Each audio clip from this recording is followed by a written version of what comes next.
And I recognized that if I returned to these interests, which were the dominant interests of my own youth, life would become very uncomfortable.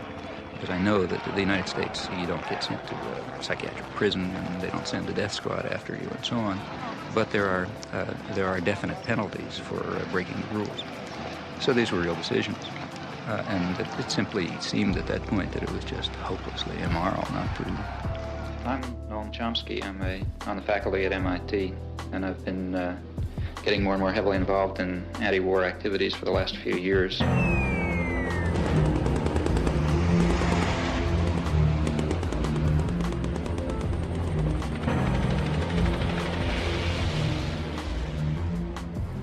Beginning with writing articles and making speeches and speaking to congressmen and that sort of thing, and gradually getting involved more and more directly in resistance activities of various sorts.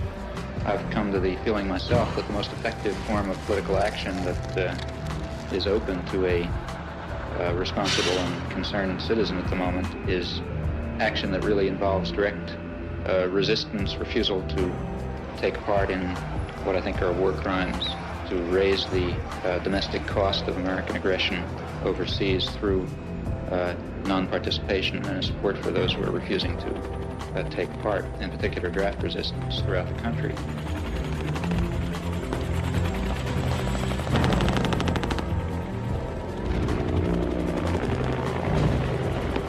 I think that we can see quite clearly some very, very serious defects and flaws in our society, our level of culture, our institutions, which are going to have to be corrected by operating outside of the framework that is commonly accepted. I think we're going to have to find new ways of political action.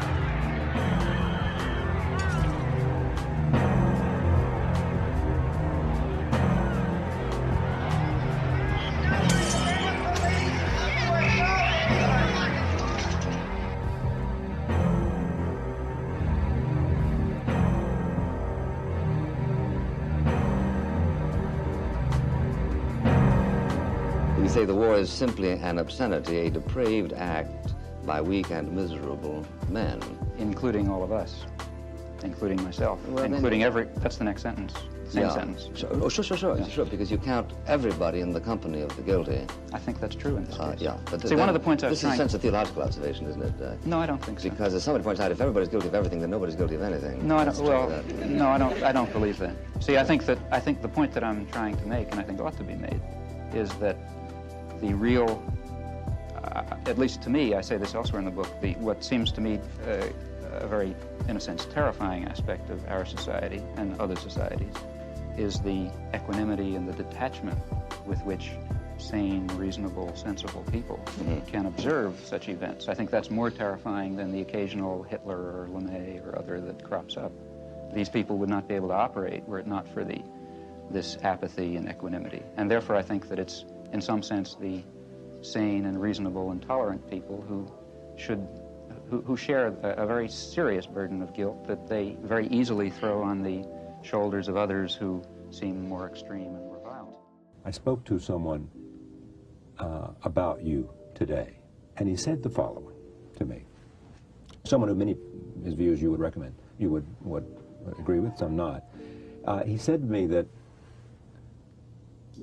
after complimenting your mind, the quality of the mind, and contributions you had made, he said that what you had done is turned American exceptionalism on its back, and that you're, for all those who believe in American exceptionalism, you had believed in exactly the opposite, whatever that is. Now let me stay with this question. On the other hand, there are people who have asked you, look, if you have such strong feelings about how wrong-headed American policy has been, why don't you leave the country? A frequent sort of thing is thrown at people who are critical frequently. And you always say, I love this country. Yeah, well, sure. Right. I mean, it's a very interesting question. I mean, let's try it on some other country. You know, it's sometimes easier to think about things clearly if we distance ourselves. Great. Now, let's go back to, say, the big enemy, Soviet Union. Right. I mean, the Russians would have been delighted to have the dissidents leave the country. If Sakharov had been willing to come to the West, they would have applauded. does it make sense to ask Sakharov, why don't you leave the Soviet Union? I mean, I suppose no, I'm not trying to ask that. You understand, I'm not asking that question. I'm actually using that question to make the point that you've always said. That's the framework in which the question should be understood. Right. It's assuming that you can't have a democratic society. You stay and fight for values because you love the country. And you think that the country ought to live up to these values. And you can't rank countries A, B, C, D. Countries have all sorts of properties. There's a culture, there's a society, there's modes of interaction, and so on. A lot of the things that are simply achievements. I mean, take, say, protection of free speech. Right. It's unique in the United States. There are a lot of great things that have been achieved. There are a lot of rotten things that have been done. If you have any concern about the country, meaning its people, its culture, and so on, you want to save and extend and amplify the achievements and modify the and you would crimes. Put the protection of free speech high up on that list. Very high. And it's not the only one. Okay, well, tell me more, and then we'll come to some of the criticisms that you have made about American imperialism and the like. See, we have to make a distinction between state power and a country. They're different things. I understand the difference, but it's often not distinguished. If you criticize state policy, you're not criticizing a country. I understand that too. I mean, frequently when you're traveling around the world, as I do, people say I love, America. I just have hate the policy. I hate the policy. Sure. And we're responsible for the policy. It's a free country. We can't say, I don't have any responsibility for the policy, because we do. We may not know about it, but then we should find out about it. And if we decide we don't like it, we should change it. In fact, take a look at the question we've just been discussing, two-state settlement. Right. About 2/3 of the American population supports the international consensus on this, and Which is there ought to be a two-state solution. Roughly the 67 right. borders. Right. And it's kind of interesting to look at the polls. I mean, polls you find roughly 2/3 of the population saying, yeah, they support that. And roughly the same proportion says the U.S. ought to become more involved in the diplomacy. People don't know that that's a contradiction. The reason that that program has not been achieved is because of consistent U.S. intervention to prevent it from being achieved.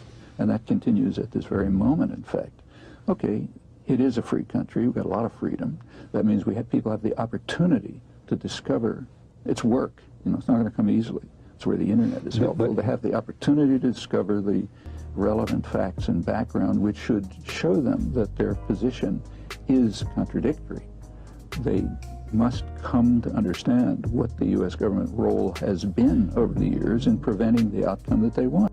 People who are called intellectuals are a very curious class, if you think about them. So take where I teach, MIT.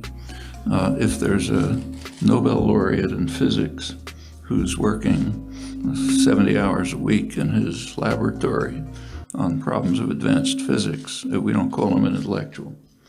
If the janitor who cleans his room happens to have a great deal of knowledge about world affairs and a good deal of insight into human life and understanding, maybe more so than the people who write books, we don't call him an intellectual.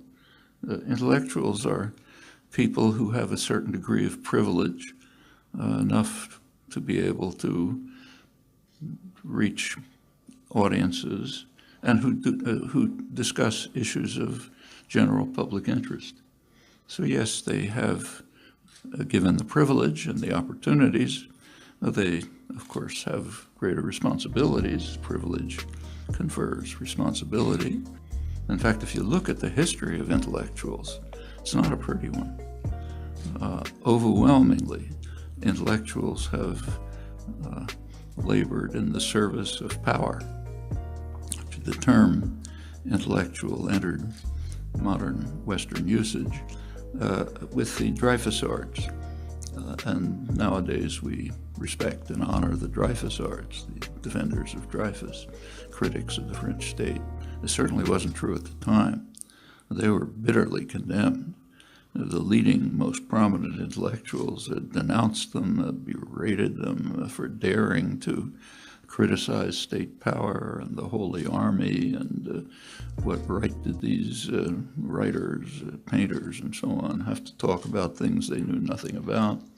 The respected intellectuals, the immortals of the Académie Française, were bitterly hostile to the Dreyfusards.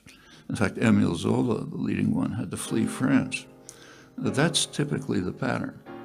And it goes back in history as far as you like.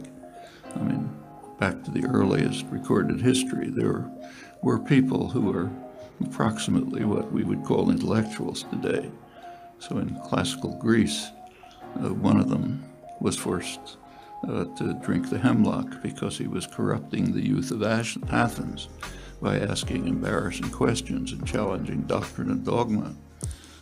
Around the same time in the biblical record, there were people who were basically intellectuals. They're called prophets, but that's just a bad translation of a pretty obscure Hebrew word. There were people who criticized the crimes of the king, called for mercy and compassion for the poor and deprived, presented geopolitical analysis, warned of the threats that the evil kings were bringing to the people. So that's intellectuals. Now, what happened to them? They were imprisoned, they were driven into the desert, they were condemned. Centuries later, they were honored, not at the time. There were intellectuals who were honored, the flatterers at the court. Centuries later, they were called false prophets. That's pretty much the pattern. So, for example, in the West, Czech dissidents were honored, not at home, not by the ruling authorities. And conversely, intellectuals in the American domains were not only not honored, they were murdered straight out. So, for example, in a week after the fall of the Berlin Wall, in the country that was the leading recipient of U.S. military aid, aside from Israel and Egypt, a separate category, and had the worst human rights record. That's a standard correlation. El Salvador, the High Command, which is in close contact with the American Embassy, ordered a battalion of troops to invade the university and murder 6 leading Latin American intellectuals, Jesuit priests, blow their brains out and kill any witnesses who happened to be around. So they also killed their housekeeper and daughter. I doubt if any of you could know their names, even. But if anything like that had happened in Czechoslovakia, say, probably had a nuclear war, we'd certainly have blaring headlines about it, and you'd know their names. But that's the difference. In your own crimes, you ignore. The crimes of your enemies, you love, and you admire, and you praise the dissidents to the skies. Now, that's the pattern right through history. Intellectuals don't have to do that, as the fringe of dissidents illustrates, but that's typically what they do. But apart from that, they have what they can do is what anyone else can do, and more, given the relative privilege that they have. Everyone has to line up and sing hosannas to our leaders. That's the job of intellectuals. Round up the chorus so they all sing praises to your leaders while they march in the parade and tell you how magnificent we are. I mean, that's the historic task of intellectuals, not just here. I mean, it's a historic task. I mean, let's go back, say, to World War I, far enough away so we can think about it. What did intellectuals do during World War I?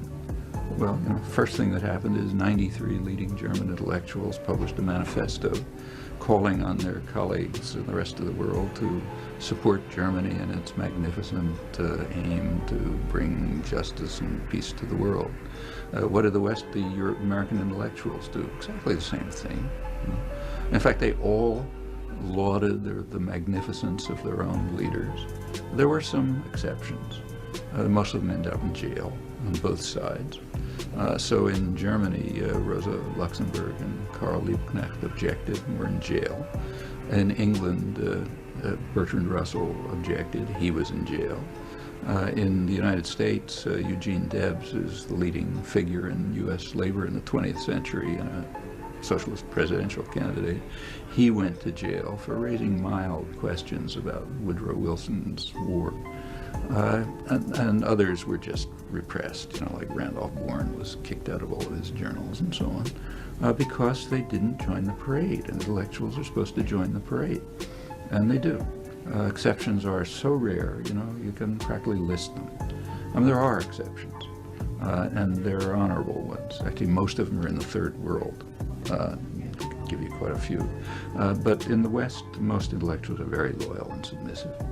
And what you're hearing is not, don't talk about motivations, because they're very selective, as I say. Wall Street Journal is okay, Current History is okay, the Yale University volume on Age of Terror is okay. It's critics who are not allowed to raise motivations because critics are not allowed to exist. Okay. So therefore they're not allowed to do what other people do, or in fact do anything. They have to join the parade. We've passed the point where you throw them into jail in the West, but you try to get rid of them in other ways, by vilification, by lies, by defamation, the various techniques that intellectuals know very well. It's part of their métier. So that's what you're hearing. And you can see that you're hearing that by the selectivity. So we don't have to bother with the argument because it's idiotic. Of course, if you're serious, you're going to try to find out the motivation of the Nazis too. Anybody who's serious about Nazism, of course, is going to ask about the motivation. It's not even a question. Is that justification of them? Of course not. It's just elementary rationality. A few weeks ago, the U.S. military intentionally bombed a hospital in Kunas, Afghanistan. The U.S. government felt it enough to just apologize. And there's people leaping to the defense of the establishment here, saying there must have been a good reason. Either they did it on accident, even though we know that they didn't, or there was Taliban hiding in there, and so it justified, obviously, this human shield logic, just like Israel does. How does this specific example illustrate how American exceptionalism functions? Well, we have to be careful about the term American exceptionalism. And for one thing, it's not at all exceptional. Every imperial power has behaved the same way, sometimes worse. So it's just normal imperial practice. It's called exceptionalism, but nothing about that. Of course, it's supposed to be exceptional in that we have the highest ideals. So maybe we make mistakes, but it's always with the highest ideals. That's American exceptionalism. Except that, too, is true of just about every imperial power. So when the British were destroying the world, they were always doing it with the absolutely highest ideals. The leading figures, leading intellectuals, people like John Stuart Mill, estimable people, were describing England as an angelic country beyond anything that anyone's ever imagined. People can't understand how marvelous we are, and so on. The French were the same. It's hard to find an exception. So there's no exceptionalism. In the case of the Kunduz hospital, apparently, I don't think all the details have come out, but it seems that they were trying to kill some people they regarded as Taliban leaders or activists, and they happened to be in the hospital, so they killed everybody. And there is a lot of criticism of killing the others. What about killing the person they were targeting? What right do we have to kill somebody in some other country who we don't like? I don't like them either, don't like the Taliban at all. But does that mean we have a right to go kill them? Do they have a right to go kill us if they don't like us? That's not questioned at all. What's questioned is, and criticized, is attacking a hospital and killing the staff and killing the patients. And, it's not the first time. So, for example, when the U.S., one of the lauded achievements of the U.S. Army in Iraq is the conquest of Fallujah in November 2004. Take a look at it. Just take a look at the New York Times, the days of the attack on Fallujah. The first day of the attack, there's a picture on the front page can practically visualize it, which is a picture of the General Hospital in Fallujah. Marines attacked the General Hospital, threw the patients off their beds, put them on the floor, put shackles around them, and threw the doctors on the floor. Attacking a hospital is a gross violation of international law. But they were asked, why did you attack it? They said because it was a propaganda agency for the rebels. How was it a propaganda agency? It was releasing casualty figures. That was okay, that's an achievement. But even beyond that, what were the Marines doing in Fallujah? I mean, are there Iranian Marines in Cambridge? What are U.S. Marines doing in Iraq? The invasion of Iraq is the worst crime of this century. It's had horrible effects, but it's now spawned sectarian conflicts that are tearing the region apart. But suppose it had worked.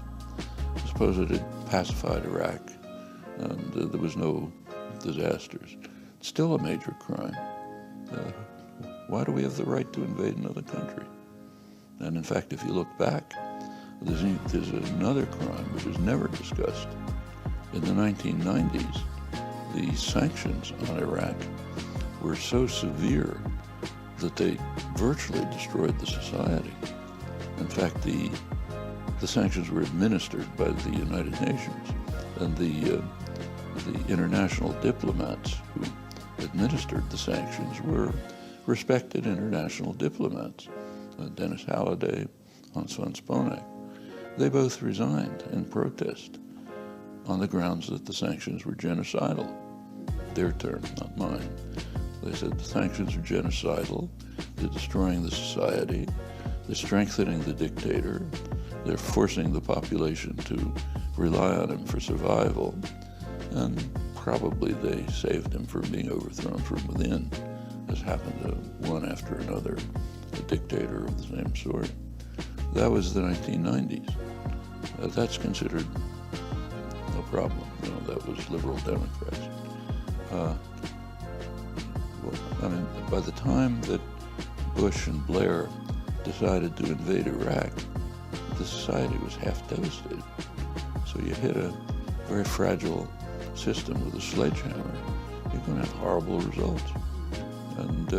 But the very idea of invading is criminal, and try to find someone who describes it as a crime. Right. Obama is praised because he describes it as a mistake. Does he describe it as a crime? Does anyone? Except way out at the fringes. It was the dumb war, right? And dumb war. Yeah, we dumb shouldn't war. do dumb things. We do smart things. Yeah, we do smart words. It's like German generals after Stalingrad, who says it's really stupid to have a two-front war. We should have destroyed England first.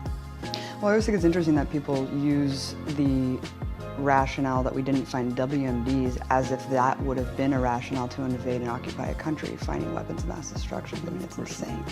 And in fact, Really insane. If they're concerned about weapons of mass destruction, there are ways to proceed. The UN inspectors are doing a fine job. Actually, pretty much the same, similar questions arise in the case of the Iran nuclear deal. So Iran, according to the United States, poses a grave threat to the world. That's pretty much an American and Israeli obsession. And most of the world doesn't see it that way. Let's say it's a threat. Suppose Iran poses a threat. Are there simple ways of dealing with this? In fact, there are. And in fact, very popular ones. The best way to deal with it would be to work towards instituting a nuclear weapons-free zone in the region. That's supported by almost the entire world. It's strongly supported by Iran. In fact, they're one of the leading advocates of it. Yeah, when you're not even acknowledging that Israel has them, then That's the problem. The U.S. won't permit it because it does not want Israeli nuclear weapons to be open to inspection. So therefore, we block the obvious way to deal with whatever problem there is. And it is supported by virtually the entire world. Comes up every 5 years at the Non-Proliferation Treaty Review Conference. And in fact, the continuation of the Non-Proliferation Treaty is actually contingent on doing this. That was agreed 20 years ago. That's the most important arms control treaty there is. If that treaty collapses, we're gone. Everybody will have nuclear weapons and be using them. But the U.S. is so committed to protecting Israel's nuclear weapons that it's willing to endanger the Non-Proliferation Treaty and prevent the obvious means from keeping nuclear weapons away from Iran in case they have any interest in developing them. Do you see a word of discussion of this outside of the arms control literature? And I write articles, but way out at the fringes. Nothing that could possibly make the mainstream. What I focus on, frankly, is based on a very elementary moral principle. I realize it's almost universally rejected, but I'd still like to reiterate it. Our prime concern should be our own responsibilities. Our prime concern for anybody should be the predictable consequences of your own actions. I mean, it's very convenient and to be self-righteous and to talk about somebody else's crimes. So, if you're a Russian commissar in the 1970s, it would be very convenient to concentrate on U.S. crimes. But the important thing to do in Russia was not that. I don't care whether Sakharov said anything about U.S. crimes. What you care is what they're saying about their own society and something they can do about it. And the same elementary moral principle applies to us. The focus of our attention should be on what we can do, what we are doing, what are the options for us to try to terminate major crimes in which we're involved, and there are plenty of them, and to mitigate harm and atrocities elsewhere. And there's a lot that we can do. You say that what the media do is to ignore certain kinds of atrocities that are committed by us and our friends, and to play up enormously atrocities that are committed by them and our enemies. And you posit that there's a test of integrity and moral honesty, which is to have a kind of equality of treatment of corpses. Equality of principles. I mean, that every dead person should be in principle equal to every other dead person. That's not what I say at all. Well, I'm glad that's not what you say, because in fact, that's not what you do. Of course it's not what I do. Nor would I say it. That's I mean, right. in fact, I say the opposite. What I say is that we should be responsible for our own actions primarily. Because your method is not only to ignore the corpses created by them, but also to ignore corpses that are created by neither side, but which are irrelevant to your ideological That's agenda. totally untrue. Well, let me give you an example. One of your own causes that you take very seriously is the cause of the Palestinians, and a Palestinian corpse weighs very heavily on your conscience, and yet a Kurdish corpse does not. That's not true at all. I've been involved in Kurdish support groups for years. That's absolutely true. That's absolutely false. I mean, just ask the Kurdish, ask the people who are involved in, they come to me, I sign their petitions and so on and so forth. In fact, if you look at the things we've written, I mean, let's take a look. I mean, I'm not Amnesty International. I can't do everything. I'm a single person. But if you read, say, take a look, say, at the book that Edward Herman and I wrote on this topic. In it, we discuss three kinds of atrocities. What we called benign bloodbaths, which nobody cares about, constructive bloodbaths, which are the ones we like, and nefarious bloodbaths, which are the ones that the bad guys do. The principle that I think we ought to follow is not the one that you stated. It's a very simple ethical point. You're responsible for the predictable consequences of your actions. You're not responsible for the predictable consequences of somebody else's actions. The most important thing for me and for you is to think about the consequences of your actions. What can you affect? These are the things to keep in mind. These are not just academic exercises. We're not analyzing the media on Mars or in the 18th century or something like that. We're dealing with real human beings who are suffering and dying and being tortured and starving because of policies that we are involved in. We as citizens of democratic societies are directly involved in and are responsible for. And what the media are doing is ensuring that we do not act on our responsibilities, and that the interests of power are served, not the needs of the suffering people, and not even the needs of the American people, who would be horrified if they realized the blood that's dripping from their hands because of the way they're allowing themselves to be deluded and manipulated by the system.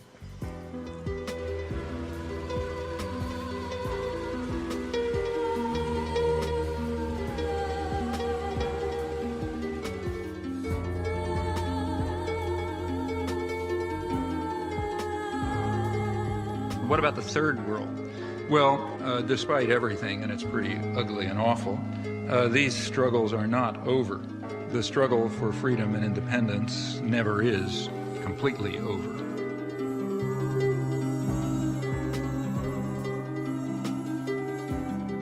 Their courage, in fact, is really remarkable and amazing. I've personally had the privilege, and it is a privilege, of witnessing it a few times in villages in Southeast Asia and Central America, and recently in the occupied West Bank, and it is astonishing to see. And it's always amazing, at least to me it's amazing, I can't understand it. It's also very moving and very inspiring. In fact, it's kind of awe-inspiring. Now, they rely very crucially on a very slim margin for survival that's provided by dissidence and turbulence within the imperial societies. And how large that margin is for us to determine.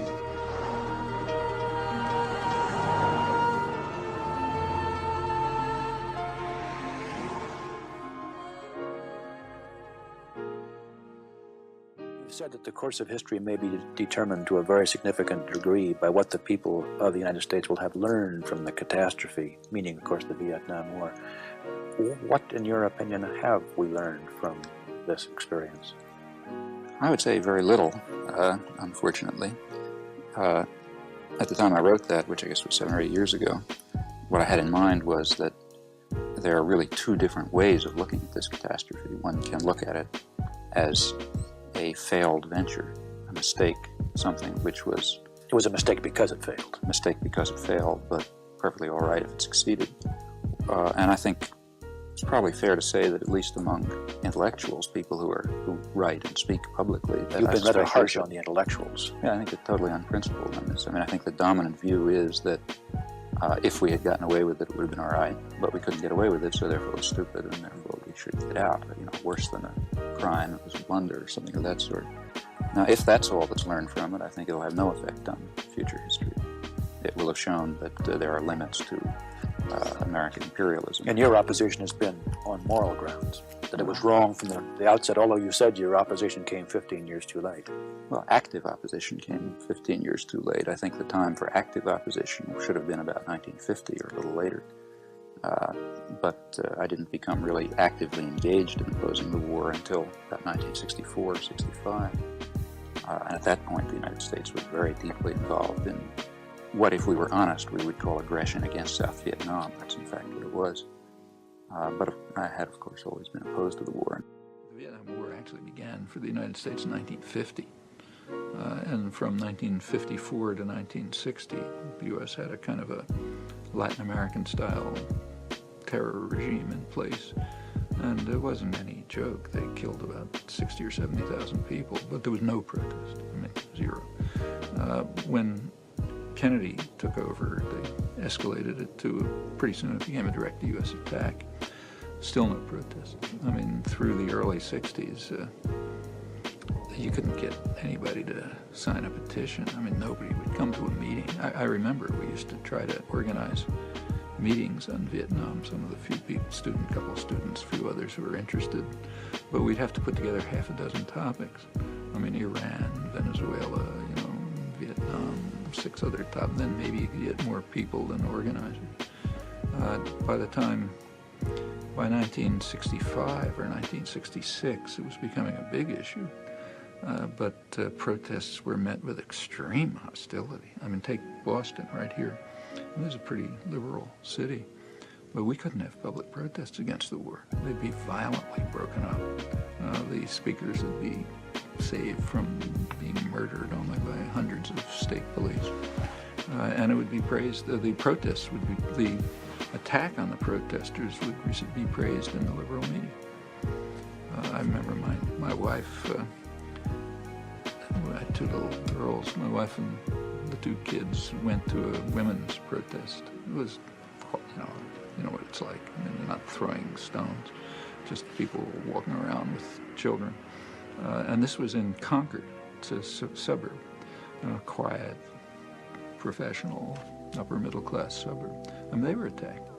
People throwing tin cans and tomatoes and so on, and that was considered right. You know. It wasn't until late 1966 that there was enough of a change so you really had substantial public opposition. And that's 5 years after the war was started. By then there were hundreds of thousands of American troops rampaging around South Vietnam, and the war, of course, extended to the rest of Indochina. And nobody knows how many people were killed because nobody counted. So, I mean, another interesting thing about the Vietnam War is we have no idea what the costs were to the Vietnamese. I mean, for the United States, we know down to the last person.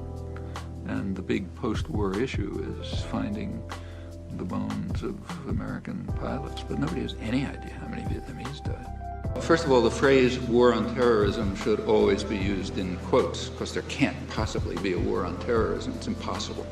The reason is it's led by one of the worst terrorist states in the world. In fact, it's led by the only state in the world which has been condemned by the highest international authorities for international terrorism, namely the World Court, the Security Council, except that the U.S. vetoed the resolution. So we cannot even talk about a war on terrorism without self-ridicule. Whatever's going on, you can like it or you can hate it or whatever, but it's not a war on terrorism, it's some other thing. There's been what's called a global war on terror. When it began, there's been one device to deal with it: sledgehammer. Smash them up. Don't find out what's going on, smash them up. What's happened? 15 years ago, it was confined to a tiny tribal area in Afghanistan. Now it's all over the world. Every time you hit it with a sledgehammer, you expand it. Every single time. Afghanistan, Iraq, Libya, everywhere. Can you learn something from that? Shall we say, okay, let's smash them up again because they all want to kill us? Yeah, that's one reaction. Another reaction is the sane reaction, which you do hear from people who know something about the topic, like Scott Atran or like William Polk, a well-known Middle East expert, long experience in the U.S. government, has pretty much the same proposals. You have to deal with the situation rationally if you want to be, first of all, humane, but even concerned with your own security. First of all, when we use the term terror, we have to recognize that, like most terms of political discourse, has two meanings. There's a literal meaning, and there's the doctrinal meaning. Now, in the literal meaning, terror is what's described in U.S. Code of Laws. It's the threat or use of violence to intimidate, typically against civilians, to intimidate populations for political, ideological, and other ends. Well, nobody can use that definition, because if you use that definition, it follows instantly that the United States is a leading terrorist state, that Britain is another leading terrorist state, and so on. So the literal definition, the one that's in the U.S. Code of Laws, is unusable. Then we go to the doctrinal definition, the one that's used in the media and scholarship and so on. That's the same as the official definition, but with a condition, a qualification. It only applies to what they do to us, not what we do to them. Okay, that's the doctrinal meaning. I'll now use it in the doctrinal sense, though that's totally dishonest, of course. As to what to do about the threat of terror in the doctrinal sense, meaning the terror by them against us, there are a lot of things to do. One thing is to not increase the threat. That's a simple step. Don't act in order to increase the threat. Now, the U.S. consistently, and Britain, act in order to increase the threat of terror. Not because they want terror, but because it's just not a high priority. So take the invasion of Iraq. As I mentioned, that was undertaken with the expectation, since amply confirmed, that it would increase the threat of terror. They expected it. It happened. Well, one of the ways not to increase the threat of terror is not to take steps like that that'll increase it. Another, and just about unanimity on this in the among specialists and intelligence agencies. Second step is to try to ask what its reasons are. What are the causes of it? And where the causes are grievances that are legitimate grievances, something should be done about those grievances, quite apart from the threat of terror. It's another way to reduce it. Well, let me get to Canada. First of all, in the case of Canada, it may turn out that the motivation for the terror was Canadian troops in Afghanistan. You might look into that. But whatever it is, if there are grievances, then something should be done. Beyond that, terror is a police problem. So if you find a terrorist cell, if it's legitimate in Canada, yeah, then you should arrest the perpetrators, and they should be subjected to trial, just as the leading terrorists should be, like the ones in the White House. But of course, we're doing it only keeping to the doctrinal sense, so it's only them against us. But there's more to do. What should the United States do about this? Well, actually, there is advice given, recommendations, in the 9/11 Commission report. As you recall, there was an official government commission set up over the strong objections of the Bush administration, but they finally had to agree. There was a commission set up that made recommendations on how to decrease the threat of terror in the United States. Well, one of them had to do with Canada. They concluded that a major threat of terror in the United States is the Canadian border. It's a very long border, practically unprotected, very easy to cross, and they recommended that there be a sharp increase in border patrols on the Canadian border. That's their recommendation. Well, how'd the Bush administration respond? It responded by reducing the growth of the border patrol altogether after 9/11 increase in the border patrol reduced, and shifting it from the Canadian border overwhelmingly to the Mexican border. Okay, so I don't remember the numbers, but I think it's about 10-to-1 by now, per mile of surveillance of the Mexican border and the Canadian border. Well, so they're reducing the efforts to defend the United States from the potential threat of terror from Canada, reducing that. Again, another illustration of the fact that protection of the population from terror is just not a high priority. Okay, so for the United States, something else that could be done would be to say, follow the recommendations of the 9/11 Commission. And there's a lot more. Terror is not coming from nowhere. And what you want to do is, it's easy to stand up on a pedestal and scream Islamofascism and so on and so forth. Maybe that makes you feel good. But if you want to deal with the threat of terror, you'll ask what its sources are and ask how those sources can be dealt with. What we call terrorists see themselves as kind of a vanguard who are trying to organize a constituency to support their long-term demands. Now, their long-term demands in the case of, say, jihadi-style terror are pretty clear, and again, there's pretty near unanimity about this in the specialist community. As they put it, their goals are to defend Muslim lands from attack. And they list specific grievances, and the grievances are real. They're trying to mobilize a constituency to join them. There's two ways of dealing with it. One is to ally yourself with Osama bin Laden. That's the way Bush picked. That's why the leading terrorist specialists in the United States, like Michael Scheuer, described Bush as Osama bin Laden's leading ally. Because what he's done is to do exactly what Osama wants, to help the vanguard mobilize the constituency in support of terrorist acts. What is recommended across the board is pay some attention to those reasons, which are real. You can read that in the Defense Science Board recommendations, in academic scholarship, and intelligence reports. Pay attention to the grievances. And many of them are real, and they should be dealt with quite apart from the threat of terror. Now, that can reduce the threat of terror, and we know that it works. Take, say, Northern Ireland. Okay, for a long time, the British reaction to terror in Northern Ireland, which was pretty serious, practically blew up the British cabinet, all sorts of things, their reaction was just to increase the violence. Okay, that's the Bush line. You join with the terrorists, and you're their ally. Exactly what the more militant sectors of the IRA wanted. So you get an escalating terror and repression cycle. Finally, the British got into their heads that they should pay some attention to the grievances that are the source of it. And in fact, they began to do so because the grievances were real.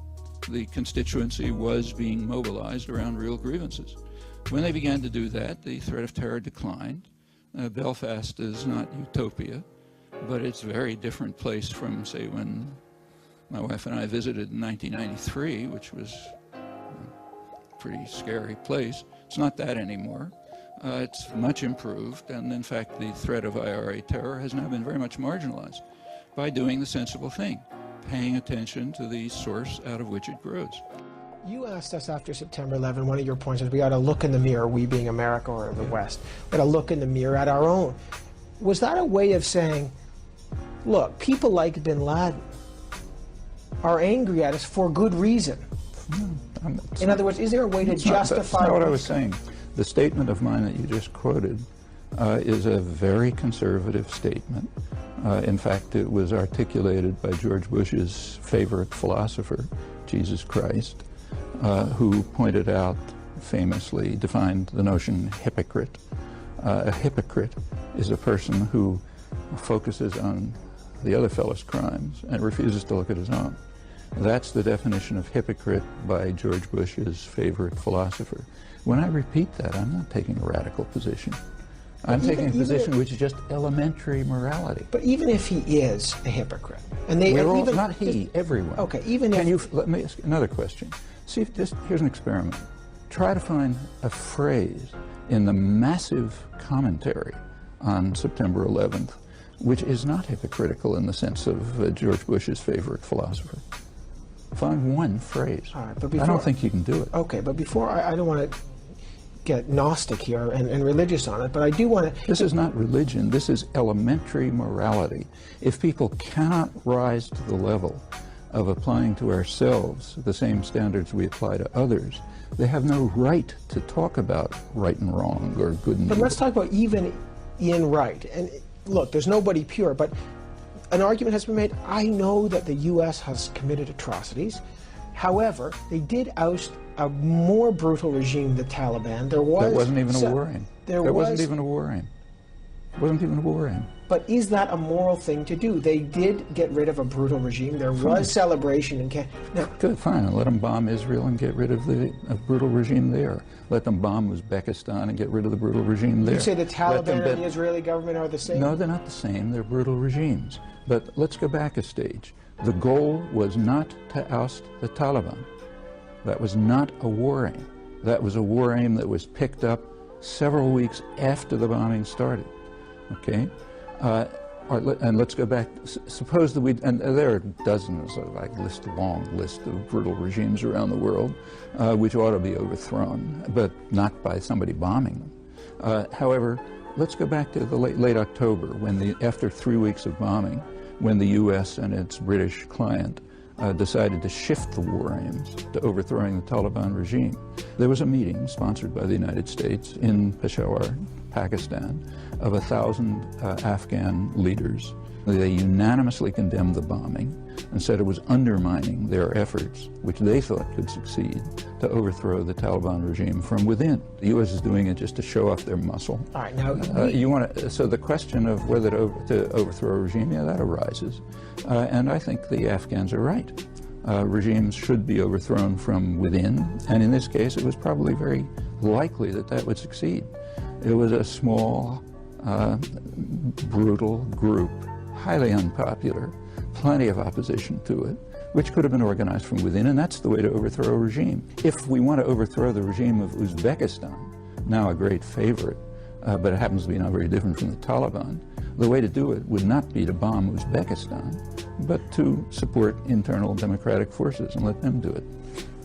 And that generalizes around the world. Now, Robert Kaplan, who writes about foreign policy, I spoke to him recently about his book, Warrior Politics, and I put some of your points to him. He said about the distinction between the terrorist states that you call Israel, America, and the terrorist states that America calls the Taliban. He said, I wish Noam Chomsky had been with me in Romania in the 70s or the 80s, just one of the 7 or 8 Warsaw states with just one of the 7 or 8 prison systems with 700,000 political prisoners. Adult choice of foreign policy is made on distinctions. The argument that Chomsky makes has no distinctions because there's a difference between the quantity and the kind of dictators that America supported and the quantity and the kind of things we went in communist world for 44 years. Okay, so let's take his example of Romania, Ceausescu, hideous regime, which he forgot to tell you the United States supported. Supported right till the end, as did Britain. So the example that he gave is a perfect example, and it's a small example, because we support much more brutal regimes. Suharto was one of the worst killers and torturers of the late 20th century. The United States and Britain supported him throughout. He's our kind of guy, as the Clinton administration said in 1995. Horrible atrocities. In fact, when he came into office in 1965 with a coup, the CIA compared it to Hitler, Stalin, and Mao. It led to total euphoria in the United States and Britain, massive support when he carried out even worse atrocities, comparable atrocities elsewhere. The couple of, hundreds of thousands of people killed then, hundreds of thousands later. Full support, continued right through the end of his rule. In fact, continued past his rule. In late 1999, when they were rampaging and destroying what was left of East Timor, the U.S. and Britain continued to support him. And I can continue through the world like this. Well, Kaplan says that there is a distinction. That everyone's got some blood on their hands, but he says, we have significantly less blood because what we are is a soft imperialist, not state terrorist. So like when we supported his example, Ceausescu in Romania right to the end, that's good. How about killing several million people in Vietnam? How about killing hundreds of thousands of people in Central America in the 80s, leaving 4 countries devastated beyond, maybe beyond recovery? Disqualify the U.S. from their intervening in any other way? Look, nor does it disqualify the fact that Bin Laden is a terrorist, or that, say, the Taliban are a terrorist state, that fact doesn't disqualify them from bombing Washington. What disqualifies from doing that is even if they were Mahatma Gandhi, they shouldn't do it. Kaplans can't understand trivialities. The triviality here is that nobody except the ultra-right-wing jingoists like Kaplan is comparing atrocities by various countries. What honest people are saying, this seems to be incomprehensible, is that we should keep to the elementary moral level of the Gospels. We should pay attention to our own crimes and stop committing them. This would be true even if we were killing one person, okay? And it's even more true when we're killing millions of people. Let's bring it to the bigger picture than just because the question, he says, we all agree with the gospel. This is, and then He doesn't. But he says, look, I believe in a Hobbesian world. This is what he says. So is he saying we should overthrow It's nasty. If you leave people alone, they'll kill each other. Yeah. And that's why what you need, what he calls, is an organizing hegemon, an overweening power. Which is always us. Yeah, which is always us, he says. Right, because and why is it us? Because we have the power. And we have a massively subservient intellectual class, of which he's an illustration, which will support U.S. atrocities no matter how awful they are. But he says this is real politics. That Chomsky's off in another land with his gospel, that he says, forget gospel. I'm talking about the most elementary morality. If a person doesn't understand that, they have no right to talk. Okay?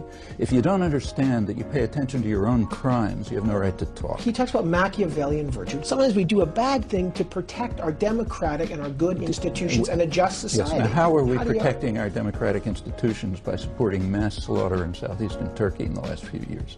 Was that supporting our democratic institutions?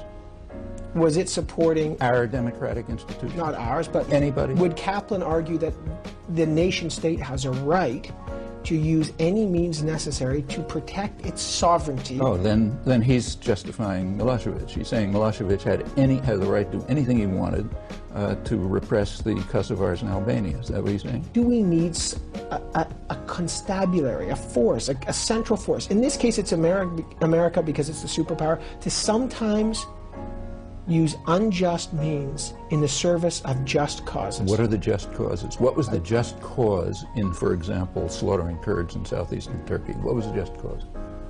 What was the just cause in supporting Suharto when he killed a couple 100,000 landless peasants in Indonesia, went on to become one of the biggest torturers in the world, and then slaughtered a third of the population of East Timor? What was the just cause? What was the just cause when we invaded South Vietnam 40 years ago? This is the 40th anniversary of the public announcement of the U.S. attack on South Vietnam, ending up killing millions of people, leaving the country devastated. They're still dying from chemical warfare.